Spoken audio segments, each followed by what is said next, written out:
अरे की बाबुआ के दूध सखी भतरे नु पिएला। बाबुआ के दूध सखी भतरे नु पिएला।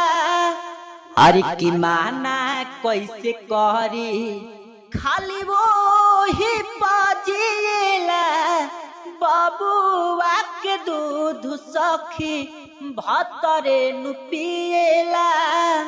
दोस्तों जी ट्रैक पर ये सॉन्ग लिखा गया उस ट्रैक का नाम है अरे की बलमा कदर न जानेला बाली रे उमरिया के, जो कि धनंजय धड़कन का ट्रैक और काफी अच्छा वायरल भी सॉन्ग हुआ था। और इसी टाइप पर आप सबके लिए बेहतरीन सॉन्ग निकला है जो कि बिल्कुल फुल एंट्री सॉन्ग है। कोई भी सिंगर इसे गा सकता है। लव मैटर, ऑर्केस्ट्रा सॉन्ग, लगन वाला सॉन्ग और काफी अच्छा धांसू मैटर है। तो वीडियो को लास्ट तक जरूर देखना। वीडियो अच्छा लगे तो वीडियो को लाइक कीजिए और शेयर कीजिएगा। अगर किसी भाई को पर्सनली सॉन्ग भी चाहिए स्क्रीन पर नंबर है, नंबर पर कॉल करके पर्सनल सॉन्ग भी आप ले सकते हैं। चलिए अपना सॉन्ग स्टार्ट करते हैं। देखिए दोस्तों ये मुखड़ा है, जैसे गाएंगे उस तरह से आपको रिकॉर्डिंग करना है। जहां से 2 बार वहां से आपको 2 बार गाना है और जहां से 1 बार वहां से आपको 1 बार गाना है। तो वीडियो को लास्ट तक और ध्यान से देखना है। देखिए इसको ऐसे गाना है अरे की बाबुआ के दूध सखी भतरे नु पिएला। बाबुआ के दूध सखी भतरे नु पिएला। माना कैसे कहरी माना कैसे कहरी खाली वो ही पाजिएला। अरे की बाबुआ के दूध सखी भतरे नु पिएला। बाबुआ के दूध सखी भतरे नु पिएला।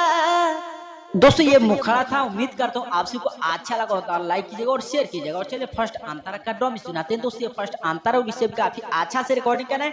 जहां से 2 बार वहां से आपको 2 बार गाना और जहां से 1 बार वहां से आपको 1 बार गाना है।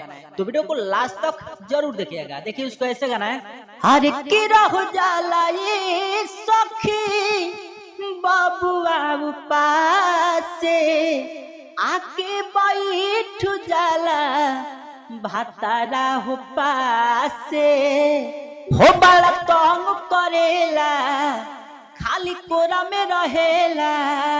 नया नया रोजे खाली बेला जसिएला कि भाता आह बाबुआ के दूध सखी भतरे नु पिएला। बाबुआ के दूध सखी भतरे नु पिएला। दोस्तों ये फर्स्ट अंतर तो उम्मीद कर दो आप सबको अच्छा लगा तो लाइक कीजिए और शेयर कीजिएगा। चलिए लास्ट अंतर का ड्रम सुनाते हैं। दोस्तों ये लास्ट अंतर इसमें आपको सिंगर का, राइटर का, जो भी अपने दोस्त का किसी का भी नाम डाल करके कोई भी सिंगर इसे गा सकते हैं।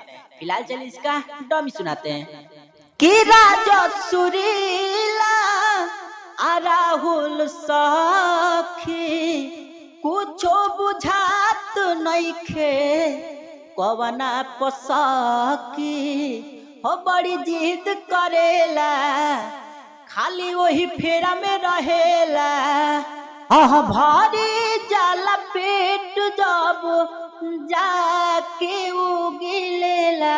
बाबुआ के दूध सखी भतरे नु पिएला। बाबुआ के दूध सखी भतरे नु पिएला।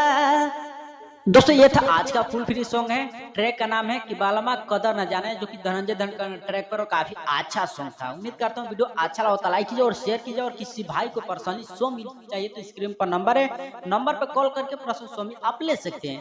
चलिए फिर मिलते हैं नेक्स्ट वीडियो, तब तक के लिए जय हिंद, वंदे मातरम।